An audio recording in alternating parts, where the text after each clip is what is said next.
Okay, Liberty Media, the current owners of F1, have announced that Vietnam will be on the race calendar from 2020 in Hanoi, the capital, and it'll be a street circuit.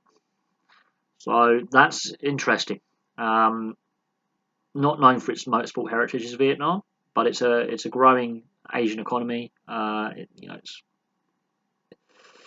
obviously Liberty Media are changing direction that from the Bernie Ecclestone era in direction that they want to take the sport. Regulations will be changing. The sport is at a crossroads with Liberty Media's ownership. This is the first new location that Liberty Media have announced since they took over the running of the sport a few years ago. At the moment, yes, there is criticism of the regulations, not allowing close racing necessarily, and on all circuits, the aerodynamic package they have in place, the fact that the tyres don't last, the fact that the drivers can't go flat out for the entire race, as in other racing series, such as NASCAR or touring cars, where they are wheel to wheel from lap one till the checkered flag. Um, so the regulations do need to change to make the racing more competitive for all the teams, basically having an even playing field. That is a criticism that I have currently of the sport. Um, there is, a bit of politics at play here within the teams and the ownership of Liberty Media. That we know that. And street circuits are on the agenda of not necessarily placating all fans. Now, Montreal works well, and that's a semi-street circuit really, and Melbourne works well, again semi-street circuit in Albert Park. But Monaco has been criticised, Singapore has been criticised in the past. When they had Valencia, that was criticised.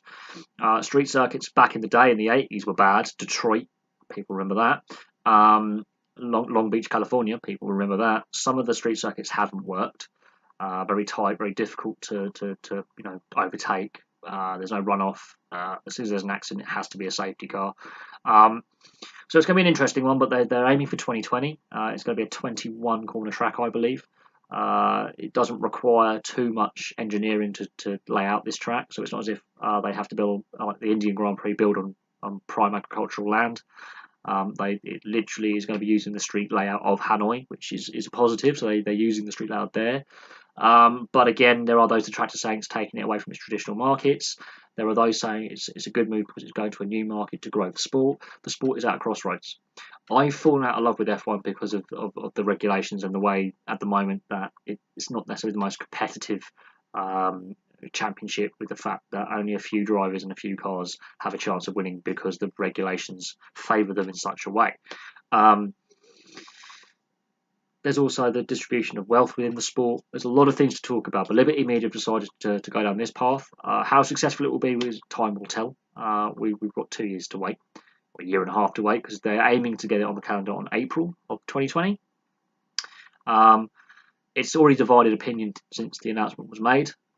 We'll have more concrete details as time progresses on this, but Vietnam is going to join. People complain about China joining, Malaysia joining, with Sepang, Singapore. But some of those races have been highlight reel races, and other races haven't been. It all depends on the day. But F1 hasn't always got it right. It is a big risk, but without risk there is no reward. So they've got to balance up. Will it actually have a payoff? Of course, Liberty Media is an American company with a history with Vietnam. I think this is an approach to mend bridges that 30, 40 years ago were broken between the two countries due to the Vietnam War. So again, there's a social side to this as well. So we'll have to see what happens, and we'll see what kind of response we get when the races actually take place. Until the races take place, we won't know how good a circuit it is or how bad a circuit it is, and what effect it has on the drivers and if they enjoy racing there or not. But it's Liberty Media's championship now. They want to grow it and into a new market. And they're well within their rights to look at new markets to grow the sport. But there we go. Thank you very much for watching. Please like and subscribe. Place your thoughts below on F1 going into Vietnam. I'm sitting on the fence on this one. Until we actually see a race and a wheel turned on the street circuit, we won't know if it's a successful choice or not. So there we go. Until 2020, we won't know if it's going to be a success or not, and if it's going to be a long-term thing, or if it's going to fail. We don't know. Anyway, thank you very much for watching. Please like and subscribe. Place your comments below, and I'll have some more videos for you soon.